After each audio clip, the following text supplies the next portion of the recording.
Hello. আহ, hello, আমরা কি live সেকশনে এসেছি? হুম। লাইভে যদি আমরা এসে থাকি কাইন্ডলি একটু কমেন্ট সেকশনে জানাও বন্ধুরা যে আমরা লাইভে দেখতে পাচ্ছি। হ্যাঁ, ফাহিমুর রহমান অমি, ওয়ালাইকুম সালাম ভাইয়া। শুভ্রদেব চলে আসছো, দেন হচ্ছে তমা দাস। ঠিক আছে, তমা দাস, দেন হচ্ছে তোমার আরাফাত রাতুল, দেন হচ্ছে প্রীতু। ঠিক আছে, হ্যাঁ। তো আমরা অনেকেই আসলে আসতেছি, কাইন্ডলি একটু কমেন্ট সেকশনে জানাও যে লাইট এবং সাউন্ডটা আমাদের ঠিক আছে কিনা। ঠিক আছে, লাইট এবং সাউন্ড ঠিক থাকলে আমরা আস্তে আস্তে ক্লাস শুরু করব। ঠিক আছে, ওকে। সো কেমন যাচ্ছে তোমাদের দিনকাল? ঠিক আছে, আজকে তো শুক্রবার ছিল। সো শুক্রবার ছিল, হ্যাঁ। ফাতেমাতুজ জোহরা, ঠিক আছে। হ্যাঁ, ওয়ালাইকুম সালাম ভাইয়া। ঐশী চলে আসছে, দেন হচ্ছে হাবিব, অনন্ত, ঠিক আছে, ফাইয়াজ নূর সব চলে আসছে বন্ধুরা। সো দেখো, আমরা আজকে যেটা পড়বো সেটা হচ্ছে তোমার কি বলে ফিজিক্স সেকেন্ড পেপারের চ্যাপ্টার 1। এবং এটা আজকে ইনশাল্লাহ আমাদের থিওরি তো শেষ হবে ইনশাল্লাহ, যদি পসিবল হয় আমি ম্যাথগুলোও শেষ করে দিব। সো আমি আলহামদুলিল্লাহ ভালো আছি। তোমরা সবাই কেমন আছো? যারা সালাম দিয়েছো ওয়ালাইকুম সালাম। তোমরা সবাই কেমন আছো? মুন, সাবিত, দেন হচ্ছে মিম চলে আসছে, ঐশী, ঠিক আছে, শাহিদুল আল হাবিব, ঠিক আছে। সো অনেক বন্ধুই চলে আসছো। সো ডোরেমন চলে আসছে, ঠিক আছে। ডোরেমন কার্টুন ছেড়ে আমাদের লাইভ ক্লাস করতে চলে আসছে। সো যারা আমরা লাইভ ক্লাসে এসছি আমরা একটু কমেন্ট সেকশনে কাইন্ডলি একটু লিখি আমরা আসলে সবাই কেমন আছি। ঠিক আছে, আমরা কেমন আছি। আমাদের আসলে আমি জানি আমরা একটু টায়ার্ড বাসায় থেকে থেকে, কারণ এই করোনার এই টাইমটাতে আসলে আমরা একদমই কি বাসায় বন্দি টাইপের অবস্থা। না বের হইতে পারি, না কোথাও যেতে পারি, না কোথাও খাইতে যেতে পারি। ঠিক আছে, সো আসলে আমরা যেহেতু বন্দি এবং আমরা আরো নিশ্চয়ই কয়েকটা দিন বন্দি থাকবো। সো আজকে কিছু রিপোর্ট দেখলাম তোমার যে বিভিন্ন দেশে তোমার এই জিনিসটা মানে কতটুকু ছড়াইছে সেটা বুঝতে মোটামুটি 50-55 দিন লেগে যায়। হ্যাঁ, তুমি ঠিক শুনতেছো, 50 থেকে 55 ডেজ লাগে এখানে। সো আসলে বাংলাদেশে কবে আমরা এটা বুঝতে পারবো আল্লাহ শুধুমাত্র জানেন। সো আল্লাহ যা করেন সব ভালোর জন্যই করেন। সো তোমরা টেনশন নিও না, তোমরা একটু বাসায় থাকো, আমরা তো লাইফে আসি, লাইভ ক্লাস নেই। সেই ক্লাসগুলো ঠিকভাবে করবা। আর দেন ইনশাল্লাহ চলবে, দেখা যাক আল্লাহ আমাদেরকে কতটুকু নেয়। ঠিক আছে, সো অনন্ত, দেন হচ্ছে নাসরিন, রিয়া, ঐশী, পিয়াল চলে আসছো, সাজিদ ফারহান, হ্যাঁ ওয়ালাইকুম সালাম। সো হ্যাঁ, আরাফাত রাতুল 1.9 কে পরিবার এখন আমরা। Thank you. আসলে দেখো, আসলে আমরা লাইভ ক্লাসে, তোমরা বিশ্বাস করো, লাইভ ক্লাস করোনার যে বন্ধটা দিল, বন্ধ শুরু হওয়ার 3-4 দিন পর থেকে আমরা লাইভ ক্লাস শুরু করি। হ্যাঁ, 3-4 দিন না, এক্স্যাক্টলি 2 দিন পর থার্ড ডে থেকে লাইভ ক্লাস শুরু করি ভাইয়া। সো দেখো কয়দিন আর হইলো। সো আলহামদুলিল্লাহ আমরা অলমোস্ট কি বলো, আরাফাত রাতুল লিখলো যে 1.9 কে, অর্থাৎ 1900 মানুষের একটা ফ্যামিলি এখন আমরা এখানে। সো এই অনেক বেশি বড়, ঠিক আছে। সো দেখো, আজকে শুক্রবার। হ্যাঁ, আসলে সত্যি বলতে বোঝা যায় না কবে যে শুক্রবার যায়। বিলিভ মি, আমার মনে হচ্ছিল লাস্ট ফ্রাইডেতে কবে যেন আমি ওই যে মুখে মাস্ক মেরে মসজিদে গেলাম ভয় ভয়ে পায়ে। ঠিক আছে, ফারহানা সাদিয়া চলে আসছো, অনন্ত তো আগে থেকেই আছে, দেন হচ্ছে রোজমিনা তাসমিন। ঠিক আছে, সো অনেক বন্ধু আসলে ক্লাসে চলে আসছে। তানজিম, মাইশা, মালিহা লেট করে ফেলছো, আলিফ, ঠিক আছে। সো দেন হচ্ছে আহ, হ্যাঁ হাবিব, থ্যাংক ইউ ভাইয়া। ভাইয়া থার্ড ইয়ারের ব্যাপারে কিছু বলেন। আচ্ছা, আমি বলতেছি একটু পরে। আমি ইয়াকুত পারভিন, ইমা চলে আসছে, সাজিদ ফারহান, লামিয়া ইসলাম, ঐশী, প্রান্ত, প্রান্ত কেমন আছে, দেন মাহি রেজা, ঠিক আছে, হ্যাঁ। সো আমরা যারা ক্লাসে এসেছি প্রায় 55 জন মানুষের মতো, আমরা একটু আমাদের ফ্রেন্ডসদেরকে কমেন্ট সেকশনে ট্যাগ করি বা মেনশন করি, এবং ক্লাসটাকে একটু তোমরা তোমাদের ব্যাচমেটদের কাছে, তোমরা তোমাদের কি বলবো ফ্রেন্ডস, এইচএসসি ক্যান্ডিডেট, সো সবার কাছে একটু শেয়ার করো। আমরা আজকে আহ, তাপগতিবিদ্যা শেষ করে এটার ম্যাপগুলা দেখবো, এবং ভাইয়া ট্রাই করবো আজকে এটা শেষ করে দেওয়ার জন্য ইনশাআল্লাহ। ঠিক আছে, সো অনেকে আসলে কমেন্ট করতেছে, হাসান মেহেদি, ঠিক আছে, হ্যাঁ এই তো ভাইয়া মোটামুটি আছে, আশা রাখি তোমরা ভালো আছো। সো সো আসুক। সো যেটা বললাম আসলে ভাইয়া কয়দিন এমন থাকে সেটা আমি জানি না। আর যারা এবার এইচএসসি পরীক্ষার্থী ছিল, তোসরা আছো দেখলাম, অমিত আছোই। তো তোমাদের জন্য একটা রিকোয়েস্ট, তোমরা বাসায় থেকে লাইভ ক্লাসগুলো করো। সো একটু চর্চা থাকবে জিনিসগুলো। আর পাশাপাশি অবশ্যই যারা মেডিকেল অ্যাডমিশন টেস্টে ইন্টারেস্টেড তারা মেডিকেলের পড়াগুলো পড়বা। যারা তোমার ইঞ্জিনিয়ারিং অ্যাডমিশন টেস্টে ইন্টারেস্টেড তারা ইঞ্জিনিয়ারিংয়ের পড়াগুলো অল্প অল্প করে পড়া শুরু করো, ঠিক আছে? অ্যাডমিশনের গাইড অলমোস্ট সবার বাসাতেই আছে। সো কোনো ব্যাপার না ভাইয়া, পড়াশোনা শুরু করো, ঠিক আছে? তোমাদের জ্ঞাতার্থে একটা কথা বলি, আমি মেবি আজকে রাত থেকে অ্যাডমিশনের পড়া আসলে পড়াবো, ঠিক আছে? সো কোথায় পড়াবো, কিভাবে পড়াবো তা আমি এখন নিজেও জানি না, বাট আসলে অনেক রিকোয়েস্ট আমার জন্য আসছে। সো দেখা যাক, ঠিক আছে? যারা জানতে ইন্টারেস্টেড আমাকে কাইন্ডলি পার্সোনাল চ্যাটে নক করো, আমি তোমাদেরকে জানাবো, ঠিক আছে, যে কোথায় কিভাবে পড়াচ্ছি বা কেমন কি, ঠিক আছে? আচ্ছা, সো যারা সালাম দিয়েছো ওয়ালাইকুম সালাম। আমরা দেরি না করে বেনজির আহমেদ, হ্যাঁ করতে পারি না বাট লাইভে ছিলাম। আচ্ছা, সো আমরা লেট না করে আমাদের ক্লাসটা নেওয়া শুরু করি। সো দেখো, ক্লাস নেওয়া শুরু করা দরকার আসলে। সো আমরা ক্লাসে চলে আসছি। কমেন্টগুলো আপাতত রয়ে যাচ্ছে, কমেন্টগুলো পড়বো না এখন আপাতত। সো আমরা ক্লাস শুরু করতেছি। তোমরা ক্লাসটাকে একটু শেয়ার করো এবং ফ্রেন্ডসদের কাছে জানাও যে আসলে আমরা এখানে এই সুহান সায়েন্স কেয়ারের প্ল্যাটফর্মে ফিজিক্স ক্লাস করতেছি, সেকেন্ড পেপারের চ্যাপ্টার 1 তাপগতিবিদ্যার উপর। সো বন্ধুরা শোনো, তাপগতিবিদ্যার উপর কিন্তু আজকে আমাদের কয় নাম্বার লেকচার? 5 নাম্বার লেকচার, ঠিক আছে? এই 5 নাম্বার লেকচারের মধ্যে শোনো, প্রথম 4টা লেকচার কিন্তু অলরেডি আমাদের ইউটিউব সেকশনে আপলোড করা আছে, ঠিক আছে? তো তোমাদের যাদের দরকার তোমরা কিন্তু ওখান থেকে অবশ্যই দেখে নিতে পারবা, ঠিক আছে? খেয়াল রাখবা, তাপগতিবিদ্যার লেকচার ওখানে সিরিয়ালি দেওয়া আছে। তো তোমরা একটু ইউটিউব ওখান থেকে দেখে নিবা। সো এই কথা। দেন যে পার্টটা তোমাদের না বললেই না, সেটা হচ্ছে আমাদের কিন্তু তাপগতিবিদ্যার প্রথম সূত্র, 3টা সূত্র ছিল। তাপগতিবিদ্যার 0তম সূত্র, প্রথম সূত্র এবং দ্বিতীয় সূত্র, ঠিক আছে? আমরা তাপগতিবিদ্যায় কি নিয়ে পড়ছিলাম বলো? প্রথম দিকে আমরা 5টা স্কেলের তাপের রূপান্তর পড়ছি। মনে আছে সেই 5টা স্কেল কি? কমেন্ট সেকশনে সবাই একটু ঝটপট লেখো দেখি। তাপগতিবিদ্যায় আমরা যে 5টা স্কেলের তাপমাত্রা সম্পর্কে পড়ছি, সেই 5টা স্কেল সম্পর্কে সবাই একটু লেখো। স্কেলগুলো আমি একটু মুখে বলে দিই, হেল্প করি তোমাদেরকে। স্কেলগুলো ছিল হ্যাঁ, আচ্ছা, স্কেলগুলো হচ্ছে শোনো, 1 নম্বরে হচ্ছে তোমার কি স্কেল বলো? Kelvin scale. দেন হচ্ছে Celsius scale, Fahrenheit scale, Romer scale, Rankine scale. এই 5টা স্কেল সম্পর্কে আমরা পড়ছিলাম। কি কি বলো? কেলভিন স্কেল বলো, Celsius scale, Fahrenheit scale, Rankine scale, Romer scale. Then আমরা তাপগতিবিদ্যার 0তম সূত্র পড়ছিলাম, ঠিক আছে? তাপগতিবিদ্যার 0তম সূত্র, ওকে? আচ্ছা, সো তাপগতিবিদ্যার 0তম সূত্রের পরে ছিল আমরা বিভিন্ন সিস্টেম পড়ছিলাম। তোমাদের নিশ্চয়ই মনে আছে যে কি বলো, উন্মুক্ত সিস্টেম, বদ্ধ সিস্টেম, বিচ্ছিন্ন সিস্টেম, ঠিক আছে? উন্মুক্ত সিস্টেম কি ছিল? উন্মুক্ত সিস্টেম যেটা পরিবেশের সাথে ভর এবং শক্তি দুইটাই বিনিময় করতে পারে, ঠিক আছে? বিচ্ছিন্ন সিস্টেম কেবলমাত্র কি বিনিময় করে বলো? শক্তি বিনিময় করে, কিন্তু ভর বিনিময় করে না। আর বিচ্ছিন্ন সিস্টেম কি ছিল বলো? কোনোটাই বিনিময় করতে পারে না। সেই 3টা সিস্টেম সম্পর্কে আমরা একটু পড়ছিলাম, তোমাদের নিশ্চয়ই মনে আছে আশা রাখি। সো এই ছিল হচ্ছে আমাদের 3টা অবস্থা, হ্যাঁ, ওকে? আচ্ছা, সো দেন আমরা পড়ছিলাম তাপগতিবিদ্যার প্রথম সূত্র। তাপগতিবিদ্যার প্রথম সূত্রে পরে ছিল তাপগতিবিদ্যার দ্বিতীয় সূত্র।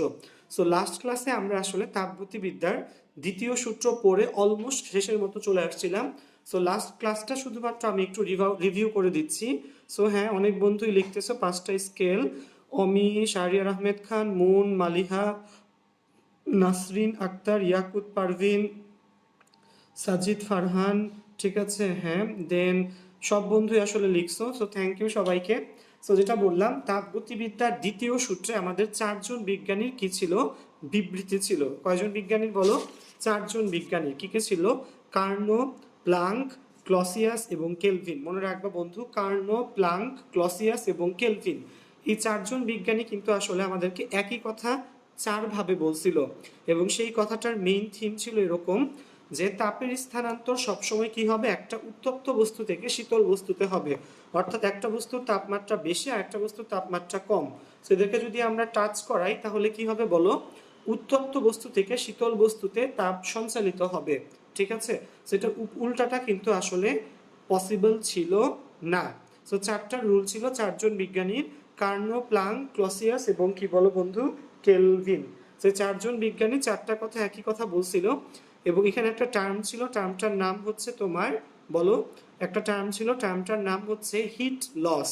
অর্থাৎ একটা বস্তু থেকে আরেকটা বস্তুতে যখন তাপের স্থানান্তর হবে তখন অবশ্যই কি বলো, হিট লস হবে। অর্থাৎ টোটাল তাপকে কখনো আমরা 100% ইফিসিয়েন্সি দিয়ে কাজে লাগাতে পারি না। ঠিক আছে, এখানে অবশ্যই একটা কি হবে বলো, হিট লস হবে, তাপের একটা বলো লস হবে। ঠিক আছে, আচ্ছা, সো এই জিনিসটা একটু মনে রাখা লাগবে। দেন আমরা পড়ছিলাম প্রত্যাবর্তী এবং অপ্রত্যাবর্তী প্রক্রিয়া। আচ্ছা, সো প্রত্যাবর্তী প্রক্রিয়া বা প্রত্যাগামী প্রক্রিয়া, রিভার্সিবল প্রসেস, এটা কি ছিল আমি তোমাকে একটু বলি। প্রত্যাবর্তী প্রক্রিয়া ছিল যে প্রক্রিয়া ইজিলি বিপরীতমুখী হয়ে প্রত্যাবর্তন করতে পারে তাকে বলা হয় প্রত্যাগামী বা প্রত্যাবর্তী প্রক্রিয়া। তবে আমি এক্সাম্পল দেখাইছিলাম যে একটা বস্তুকে আমি এখানে উঠাইলাম, এর মধ্যে সঞ্চিত শক্তি mgh ছেড়ে দিলাম শূন্য, আবার উঠাইলাম mgh ছেড়ে দিলাম শূন্য, এটা ছিল প্রত্যাগামী বা প্রত্যাবর্তী প্রক্রিয়া। আর অপ্রত্যাগামী কোনটা ছিল শোনো, যে আমরা হাতে হাত ঘষলে কি উৎপন্ন হয়, তাপ উৎপন্ন হয়। শীতকালে আমরা নর্মালি এই কাজটা একটু বেশি করে থাকি। সো হাতে হাত ঘষলে তাপ উৎপন্ন হয় এবং কিছুক্ষণ পর রেখে দিলে, সো কিছুক্ষণ পর কি হয় বলো, রেখে দিলে সেটা আবার কি হয় বলো, তোমার ঠান্ডা হয়ে যায়। ঠিক আছে, এই প্রসেসটাই ছিল কি প্রক্রিয়া বলো, প্রত্যাগামী অপ্রত্যাগামী প্রক্রিয়া। কারণ কি, এই হিটটা পাওয়ার জন্য আবার কিন্তু হাতে হাত ঘষা লাগবে এবং এটা কিন্তু আমরা ইজিলি ফিরে পেতে পারি না। পরিবেশ যে তাপটা শুষে নেয় আমাদের হাত, শীতকালে হাতে হাত ঘষলে হাতটা কিছুক্ষণ গরম থাকে, ঠান্ডা হয়ে যায় কেন কিছুক্ষণ পর, কারণ পরিবেশ আমাদের হাত থেকে তাপ শুষে নিয়ে যাচ্ছে। এই তাপটা কিন্তু আমরা পরিবেশের তার কাছ থেকে আমরা ফেরত নিয়ে আসতে পারি না, যে এই পরিবেশ তাপ দে। ঠিক আছে, সো এইটা কিন্তু আসলে পসিবল হয় না। সো এটা হচ্ছে আমাদের অপ্রত্যাবর্তী প্রক্রিয়া, মনে থাকবে বন্ধু। সো খেয়াল করো, আমাদের মাহি দেখলাম একটা মানে মজার কমেন্ট করছে, ফোজাইল মুবারক মাহি, আমার জীবনে একটা আক্ষেপ ভাই, সবসময় আমার দুই একটা কমেন্ট উপরে পড়েই থেমে যায়। না রে মাহি, এই অবস্থা না, আমি আসলে তোমার কমেন্ট পড়ি, আমি তোমার কমেন্ট দেখি। ঠিক আছে, সবসময় দেখি। সো কোনো ব্যাপার না মাহি, আমি তোমার কমেন্ট পড়বো। আচ্ছা, সো আসো, সো যেটা তোমাকে বললাম এই হচ্ছে প্রত্যাগামী এবং অপ্রত্যাগামী, রিভার্সিবল এবং ইরিভার্সিবল প্রসেস। দেন তোমাদেরকে আমি তাপ ইঞ্জিন পড়াইছিলাম। ঠিক আছে, সো তাপ ইঞ্জিনের পার্টটা থেকে আমরা একটু দেখে আসি আরেকবার। ঠিক আছে, আসো, সো আমরা চলে যাচ্ছি আবার কোথায় বলো, খাতায়। যারা ক্লাসে আসছি 55 জন 56 জন মানুষ, তোমরা একটু ক্লাসটাকে বলো শেয়ার করো, ফ্রেন্ডস, ব্যাচমেট বা বাকি সবার কাছে ক্লাসটাকে একটু কাইন্ডলি শেয়ার করো। ঠিক আছে, আমি চাচ্ছি ক্লাসটা শেয়ার করলে আমরা যেন বেশি মানুষ মিলে এই প্ল্যাটফর্মে ক্লাসটাকে আসলে করতে পারি। ঠিক আছে, ওকে, আচ্ছা। সো আরেকটা কথা, আমরা আসলে অনেক যে ক্লাসগুলো এখানে করি সেই ক্লাসগুলো আসলে তোমাদের কি বলো, ইয়েতে কি বলে, তোমার ইউটিউবের চ্যানেলে আপলোড হয়ে গেছে। সেই ক্লাসগুলোর ভিডিওগুলোর লিঙ্ক আমরা আসলে চেষ্টা করব হচ্ছে গ্রুপে সিরিয়ালি দিয়ে দেওয়ার। ঠিক আছে, এবং এখানে গ্রুপে আসলে ভিডিওগুলো ঠিকভাবে অনেকে নাকি খুঁজে পাচ্ছে না। সো ভিডিওগুলোর সিরিয়ালি ওয়াইজ লিঙ্কগুলো আমরা গ্রুপে দিয়ে দেওয়ার ব্যবস্থা করব, যেন তোমরা ইজিলি, হ্যাঁ, তাপগতিবিদ্যার part 1, part 2, part 3, part 4 serially তোমরা যেন ক্লাসগুলো আসলে করতে পারো। ঠিক আছে, সো কোনো সমস্যা নাই, জিনিসটা একটু মনে রাখো। এরপর থেকে গ্রুপে লাইভ ভিডিওটা যখনই আমাদের ইউটিউব চ্যানেলে আপলোড হয়ে যাবে, আমরা গ্রুপ থেকে সেটাকে সরায় ফেলবো এবং গ্রুপে ওই ইউটিউব চ্যানেলের ওই ভিডিওর লিঙ্কটা দেয়া থাকবে তোমাকে। ঠিক আছে, আমরা নিজেরা অথবা আমাদের এরকম বাহিনী আছে যারা এখানে আসলে হেল্প করবে আমাদের, সো দিয়ে দিব। ঠিক আছে, সো কোনো টেনশন নাই। আচ্ছা, সো আসো আমরা চলে যাচ্ছি তাপ ইঞ্জিনের বইয়ের ফিগারে। আমরা আজকে প্রথম যে কাজটা করবো সেটা হচ্ছে এই চ্যাপ্টারের টোটাল থিওরি শেষ করব এবং এরপর ভাইয়া ইনশাল্লাহ তোমাদেরকে ম্যাথ দেখাবো এবং আগামী ক্লাস অথবা আগামী ক্লাসের পরের ক্লাসে আমরা ইনশাল্লাহ স্থির তড়িৎ শুরু করব, চ্যাপ্টার 2 স্থির তড়িৎ শুরু করব। খেয়াল রাখো বন্ধুরা, স্থির তড়িৎ খুব ইন্টারেস্টিং একটা পার্ট এবং এখানে অনেক সুন্দর সুন্দর জিনিস তোমাদের শিখতে হবে। তোমরা by the mean time kindly বই কিন্তু কালেক্ট করে ফেলো। তাপ ইঞ্জিন, তাপীয় ইঞ্জিনের তাপীয় ইঞ্জিনের মধ্যে আমরা চলে যাব। প্রথমে দেখবো কি বলো, কার্নো ইঞ্জিন। কার্নো, তাপীয় ইঞ্জিন কাকে বলে বলো? যে যন্ত্র যান্ত্রিক শক্তিকে বা যে ইঞ্জিন যান্ত্রিক শক্তিকে তাপ শক্তিতে রূপান্তরিত করে, নাকি উল্টা বললাম, ঠিক আছে? তাপীয় ইঞ্জিন, যে যন্ত্র তাপ শক্তিকে যান্ত্রিক শক্তিতে রূপান্তরিত করে তাকে বলা হয় তাপীয় ইঞ্জিন। তাপীয় ইঞ্জিন মনে রাখবা বন্ধু, আমি কিন্তু উল্টা বলছিলাম। যে যন্ত্র তাপ শক্তিকে যান্ত্রিক শক্তিতে রূপান্তরিত করে তাকে বলা হয় তাপ ইঞ্জিন, ঠিক আছে? আচ্ছা, তো তাপীয় ইঞ্জিনের মধ্যে একটা পার্ট হচ্ছে, সুন্দর পার্ট হচ্ছে কার্নোর ইঞ্জিন। বিজ্ঞানীর নাম কি? ফ্রেঞ্চ বিজ্ঞানী, ফ্রান্সে, ওনার নাম হচ্ছে কার্নো ইঞ্জিন। ওনার ইঞ্জিনের নাম কার্নো ইঞ্জিন, ওনার নাম কার্নো ইঞ্জিন না। সো যাই হোক, হ্যাঁ। সো আসো শুরু করি আমরা। দেখো খেয়াল করো এখানে। সো আমরা চলে যাচ্ছি এবার বইয়ে, আসো। সো এখানে যে পার্টটা আসলে আমাদেরকে ম্যাচ করা লাগবে সেটা একটু দেখো। ওকে, কার্নো ইঞ্জিন। আচ্ছা, সো কার্নো ইঞ্জিনের পার্টটা আমি তোমাদেরকে একটু বুঝাই দিই, খেয়াল করো। যে তাপ শক্তিকে যান্ত্রিক শক্তিতে রূপান্তরিত করার জন্য সাদি কার্নো সকল দোষ ত্রুটি মুক্ত যে আদর্শ যন্ত্রের পরিকল্পনা করেন তাকে কি বলে বলো? কার্নো ইঞ্জিন বলে, ঠিক আছে? ওকে, সো খেয়াল করো এখানে ফার্স্টই হচ্ছে এটা কি বলো? তাপ উৎস। দেখো এখানে চারটা জিনিস থাকবে ইন টোটাল, আমি তোমাদেরকে একটু বুঝায় আসি। প্রথমে হচ্ছে একটা সিলিন্ডার সি, সিলিন্ডারকে সি দিয়ে লিখতেছে। সিলিন্ডারের ভিতরে কার্যনির্বাহী বস্তু হিসাবে গ্যাস নেওয়া হয় এবং উপর দিয়ে একটা কি আছে বলো? পিস্টন পি আছে। সিলিন্ডার সি, যার ভিতরে একটা পিস্টন আছে, কি বলো? পি। সো এখানে কার্যনির্বাহী বস্তু হিসাবে কি নেওয়া হয় বলো? গ্যাসকে নেওয়া হয়। আচ্ছা, একটু পরে। আচ্ছা, সো গেল এই পার্টটা। দেন খেয়াল করো একটা তাপ উৎস আসে। তাপ উৎস হচ্ছে হিট সোর্স। তাপ উৎসটা কি বলো? Heat source. তাপ অন্তরক আসন আছে একটা, রেস্টিং প্লেস। আর তাপ গ্রাহক আছে, তাপ গ্রাহককে বলা হয় হিট সিঙ্ক। খেয়াল রাখবা, তাপ গ্রাহকের একটা নাম কি বলো? Hit sync.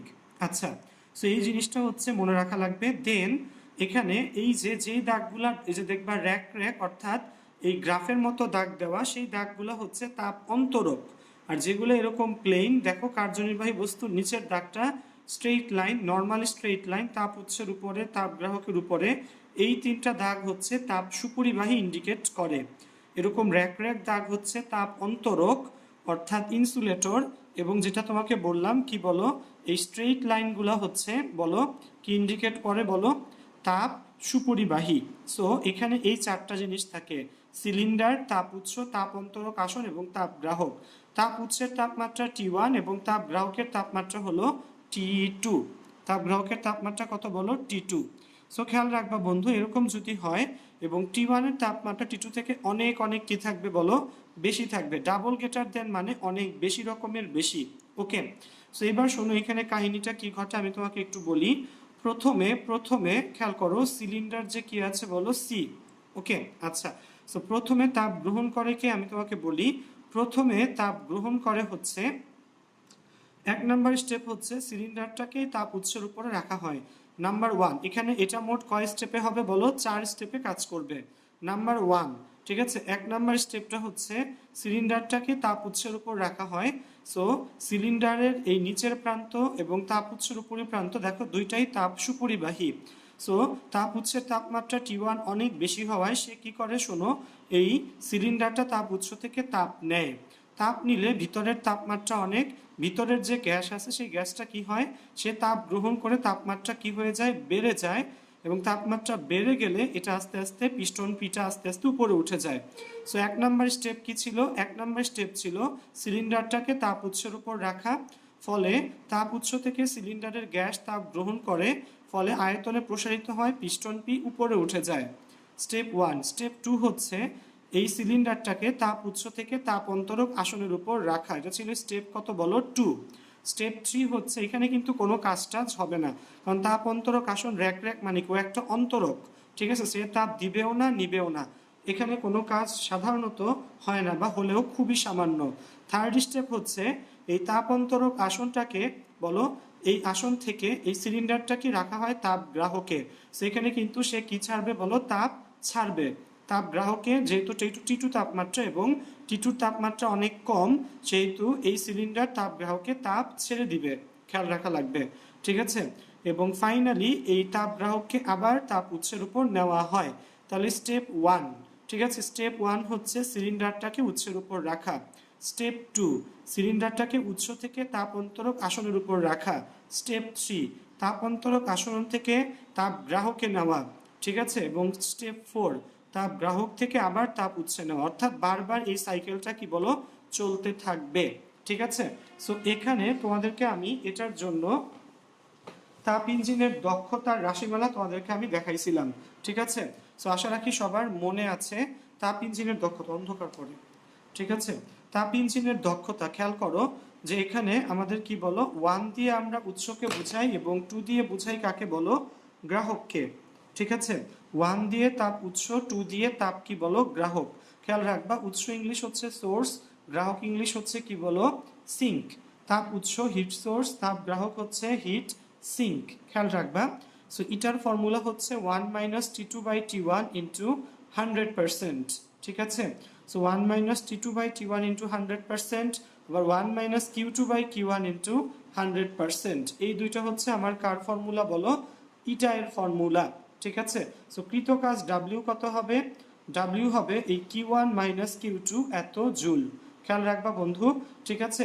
সো এই Q1 এবং T1, Q1 হচ্ছে উৎসের তাপ, T1 হচ্ছে উৎসের তাপমাত্রা, Q2 হচ্ছে তাপ গ্রাহকের তাপ, আর T2 হচ্ছে তাপ গ্রাহকের তাপমাত্রা।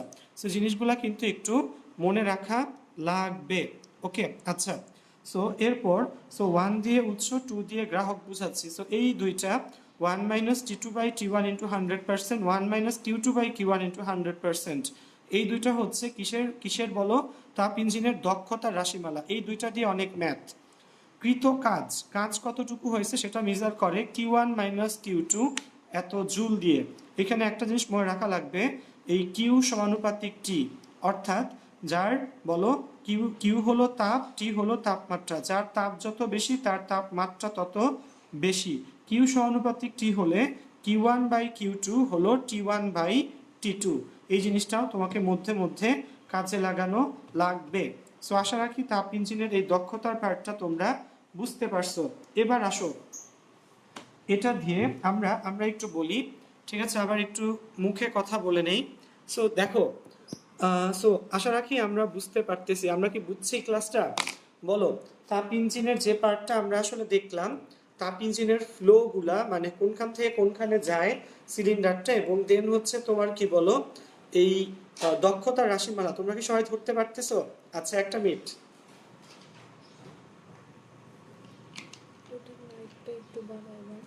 হ্যাঁ হ্যাঁ, লাইটটা একটু বাড়ায় না। আচ্ছা, সো শোনো যেটা তোমাদেরকে বলতেছিলাম, হ্যাঁ আচ্ছা, সো যেটা বলতেছিলাম যে আমরা কি এই তাপ ইঞ্জিন বা কার্নো ইঞ্জিন যেটা পড়লাম সেটার কি ফ্লোটা কি বোঝা যায়, কোনখান থেকে কোনখানে যাচ্ছে, ঠিক আছে। এবং আচ্ছা আচ্ছা হ্যাঁ, সো দেখো কোনখান থেকে কোনখানে যাচ্ছে, এবং যেটা বললাম তাপ ইঞ্জিনের দক্ষতা রাশিমালা। আচ্ছা, দক্ষতার পর আমরা এটার গ্রাফে যাব। তাপ ইঞ্জিনের গ্রাফটা তোমাদের এইচএসসির জন্য কিন্তু অনেক বেশি ইম্পর্টেন্ট, খেয়াল রাখবা তাপ ইঞ্জিনের গ্রাফ, ওকে। সো তাপ ইঞ্জিনের গ্রাফটা আমরা একটু দেখে আসি। 4টা স্টেপ, সবাই মনে রাখবা এখানে মোট কয়টা স্টেপ, 4টা স্টেপ। সো হ্যাঁ, অনেকে লিখতেছো, বোঝা যাচ্ছে। সো কে কে লিখলো আমি একটু বলি, ঠিক আছে, না হলে নাকি, হ্যাঁ হ্যাঁ, রেফ্রিজারেটর হচ্ছে রিভার্স কার্নো ইঞ্জিন। হ্যাঁ সাজিদ, আমরা এটা পড়বো, সাজিদ ফারহান কিছুক্ষণ পরেই, ঠিক আছে। সিলমি, হ্যাঁ তুমি সবসময় লেট করো, তোমার সাথে আসলে তোমাকে মাইট দেওয়া লাগবে। অমি, অনন্ত, দেন হচ্ছে শেফা, সাকিব, সাকিন, শুভ্রদেব, আরিয়ান দ্বীপ, মিথিলা, মুন, নেভিন, দেন হচ্ছে রোজমিনা, ঠিক আছে, দেন হচ্ছে মাহি মাহি, ঠিক আছে, মাহি মাহি, দেন হচ্ছে সুমায়া নওশিন, শ্রাবণ ভৌমিক, ঠিক আছে। সো সবাই আশা রাখি বুঝতে পারতেছো ভাইয়া, এবং সবাই লিখছো, বুঝছো। এবার আমরা চলে যাব কার্নো চক্রের গ্রাফে। খেয়াল রাখবা কার্নো চক্রের গ্রাফে 2টা প্রসারণ 2টা সংকোচন। আমরা যে প্রসেসগুলো পড়ছিলাম তোমাদের নিশ্চয়ই প্রসেস মনে আছে, 4টা প্রক্রিয়া আমরা পড়ছিলাম। সমচাপীয় প্রক্রিয়া, যে তাপগতীয় প্রক্রিয়া সিস্টেমের চাপ স্থির থাকে। দেন ছিল সম আয়তনীয় প্রক্রিয়া, যে তাপগতীয় প্রক্রিয়া সিস্টেমের কি স্থির থাকে বলো, আয়তন স্থির থাকে। ঠিক আছে। দেন ছিল সমষ্ট প্রক্রিয়া, যে তাপগতীয় প্রক্রিয়া সিস্টেমের তাপমাত্রা বা উষ্ণতা ফিক্স থাকে। এবং 4 নাম্বার ছিল রুদ্ধতাপীয় বা সমতাপীয় প্রক্রিয়া, ঠিক আছে। যে তাপগতীয় প্রক্রিয়ায় কি হয় বলো, সিস্টেম থেকে তাপ বাইরে যায় না বা বাইরে থেকে তাপ সিস্টেমে আসে না, তাকে বলা হয় রুদ্ধতাপীয় বা এটা আরেকটা নাম সমতাপীয় প্রক্রিয়া, ঠিক আছে। তো কার্নো চক্রে মনে রাখবা 2টা প্রসারণ হয়, 2টা সংকোচন হয়। মোট কয়টা স্টেপ দেখছি আমরা? 4টা স্টেপ। সেখানে 2টা প্রসারণ এবং 2টা কি বলো সংকোচন। শেখ নিহাল দেরি হয়ে গেছে ভাইয়া, তোমাকে ভাইয়া ওই যে বলে না ভাইয়া মাইক দেওয়া লাগবে, ঠিক আছে। ওকে,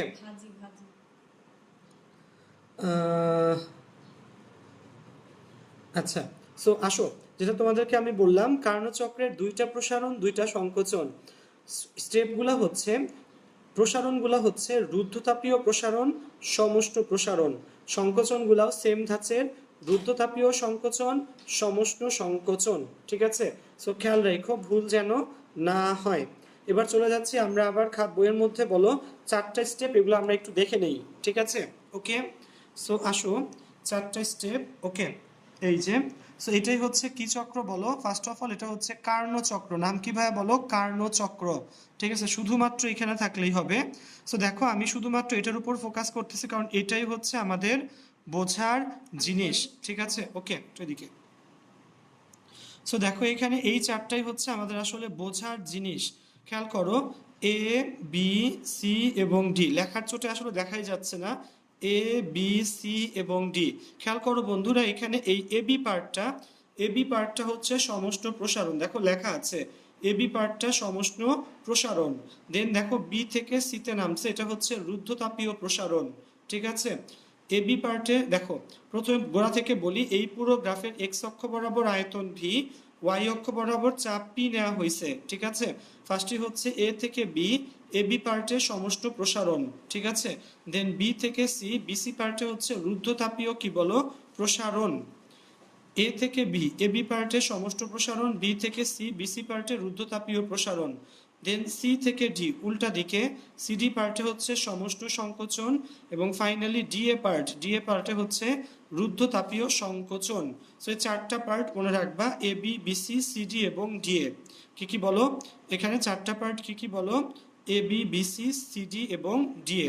সো এখানে এ থেকে বি, এবি পার্ট সমষ্ণ প্রসারণ, বি থেকে সি, বিসি পার্ট রুদ্ধতাপীয় প্রসারণ, সি থেকে ডি, সিডি পার্ট সমষ্ণ সংকোচন, এবং ডি থেকে এ, ডিএ পার্ট হচ্ছে রুদ্ধতাপীয় সংকোচন।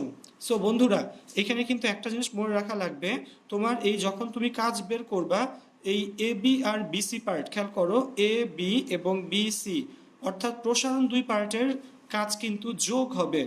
আবার সিডি এবং ডিএ পার্ট, সিডি পার্টেও সংকোচন, ডিএ পার্টেও সংকোচন। সিডি এবং ডিএ পার্টের জন্য সংকোচনের কাজটা কিন্তু আসলে বিয়োগ হবে। কি হবে ভাইয়া বলো?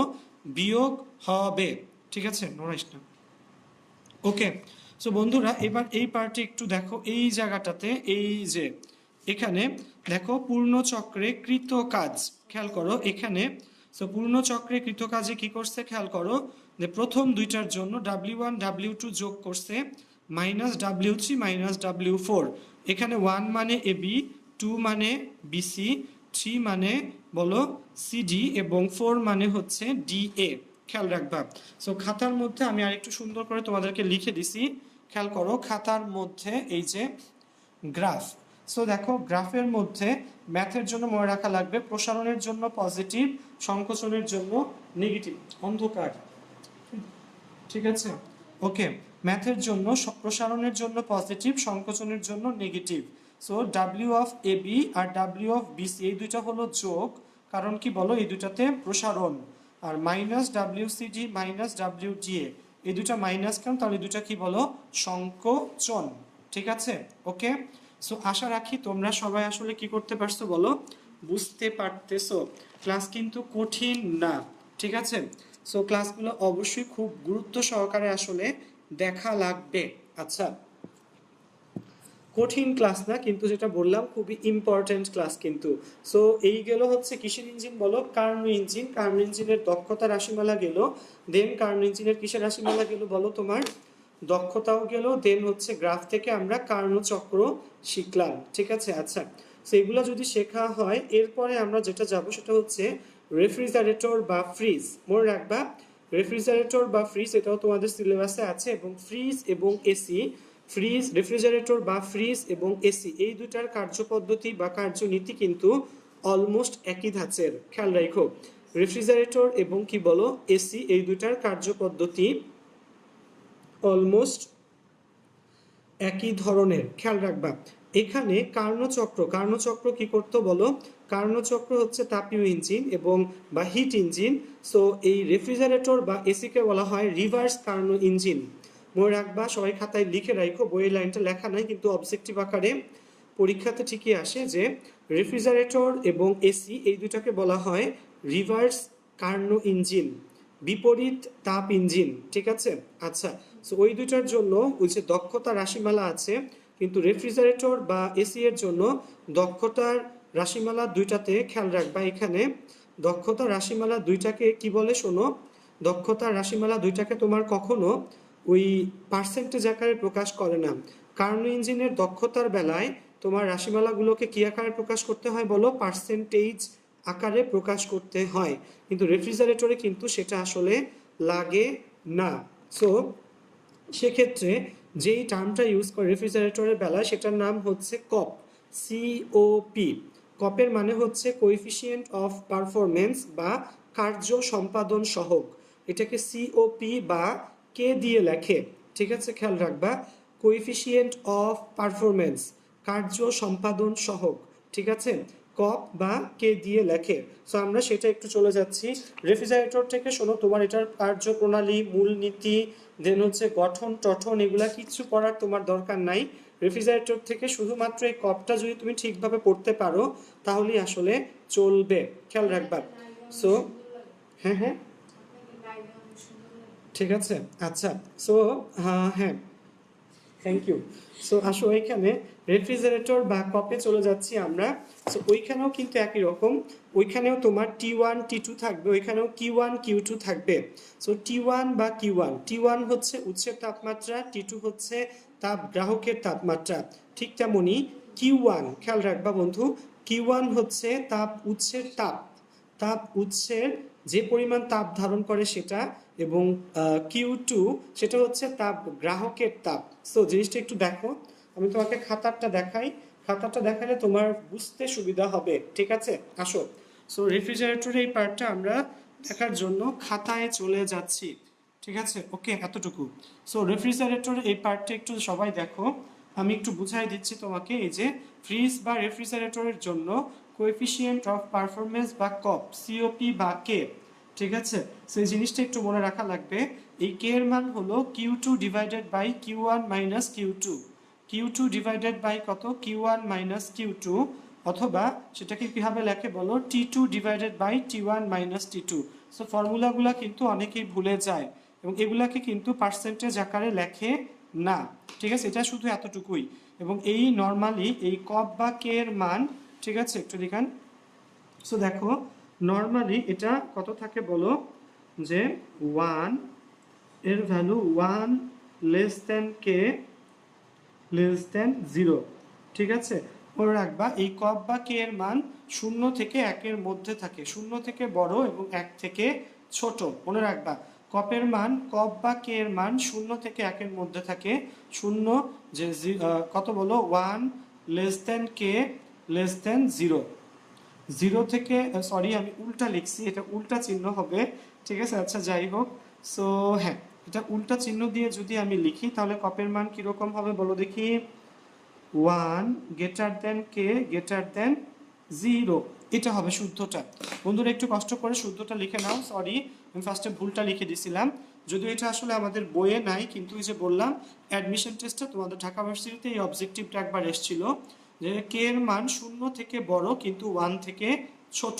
খেয়াল রাখবা যে 0 less than k less than 1, so জিনিসটা আসলে মনে যেন থাকে।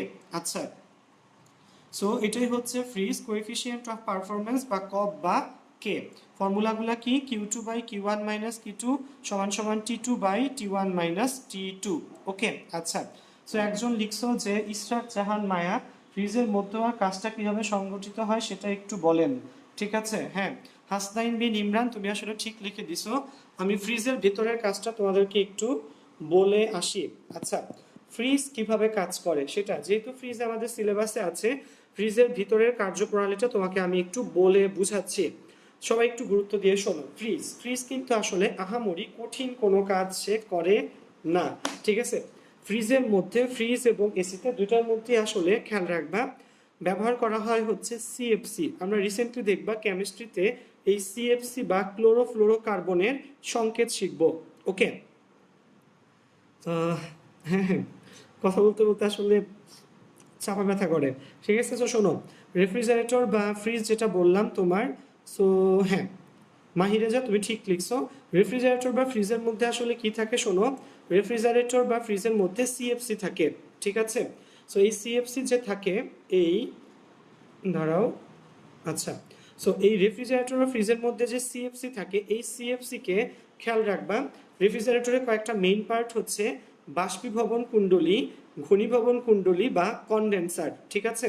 সো রেফ্রিজারেটরের মধ্যে, রেফ্রিজারেটরে যখন আমরা খাবার রাখি, সে করে কি শোনো, এই খাবার থেকে তাপ শুষে নেয়। বন্ধুরা খুব ভালো করে জিনিসটা বোঝার ট্রাই করো। রেফ্রিজারেটরে আমরা যেখানে খাবার রাখি, এই জায়গাটার নাম হচ্ছে শীতলীকরণ প্রকোষ্ঠ। কি নাম বলো? আমরা যেখানে যে চেম্বারগুলোতে খাবার তাক তাক করে রাখি সেগুলোর নাম শীতলীকরণ প্রকোষ্ঠ। এখান থেকে কি করে, ফ্রিজ অটোমেটিক্যালি তাপ শুষে নেয়। এই তাপ শুষে নিয়ে কি সে বাইরে পাঠায়? না, রেফ্রিজারেটর এই খাবার থেকে তাপ শুষে নিয়ে সেটা দিয়ে করে কি শোনো, সেটা দিয়ে এই ফ্রিয়নকে বাষ্পীভূত করে। ফ্রিয়নকে কি করে বলো? ফ্রিয়ন নর্মালি তরল থাকে, ওই যে খাবার থেকে শোষিত তাপ দিয়ে সে ফ্রিয়নটাকে কি বানায় বলো? বাষ্প বানায়। ওই তাপ, খাবারের তাপ ব্যবহার করে সে ফ্রিয়নটাকে বাষ্প বানাচ্ছে, ঠিক আছে। সো তাহলে খাবার কি হয়ে যাবে? খাবার যেহেতু তাপ শুষে নেওয়া হয়েছে, খাবার আরো ঠান্ডা থাকবে, এবং ঠান্ডাতে নর্মালি জিনিসগুলো কি থাকে? ভালো থাকে। সো ওই যে ফ্রিয়ন যে বাষ্প হয়ে যাচ্ছে, ওই বাষ্পীভূত ফ্রিয়নকে আবার কনডেন্সার, কি থাকে বলো? কনডেন্সার বা ঘনীভবন কুণ্ডলী, ওইটাকে কনডেন্স করে জমাট বাঁধায় আবার কি বানায়? তরল ফ্রিয়ন বানায়। সো খেয়াল রাখবা, আমরা শীতলীকরণ প্রকোষ্ঠে খাবার রাখি, যে খাবার থেকে তাপ শুষে নিয়ে ওই শোষিত তাপ দিয়ে তরল ফ্রিয়নকে বাষ্পীভূত করা হয়। দেন কনডেন্সার করে কি? কনডেন্সার বা ঘনীভবন কুণ্ডলী ওই বাষ্পীভূত ফ্রিয়নকে ঠান্ডা করে কি করে? আবার বলো কি বানায় বলো? তরল ফ্রিয়ন বানায়। এবং এই প্রসেসটা বারবার হইতেই থাকে। এইভাবে আসলে আমাদের বাসার ফ্রিজ কাজ করে, ঠিক আছে। সো এই জন্য দেখবা অনেক সময় কিন্তু অল্প অল্প করে ফ্রিয়ন গ্যাস যদি বের হয়ে যায়, অনেক সময় হয় কি, কয়েক বছর পর পর দেখবা ফ্রিজে কি করা লাগে? গ্যাস ভরা লাগে।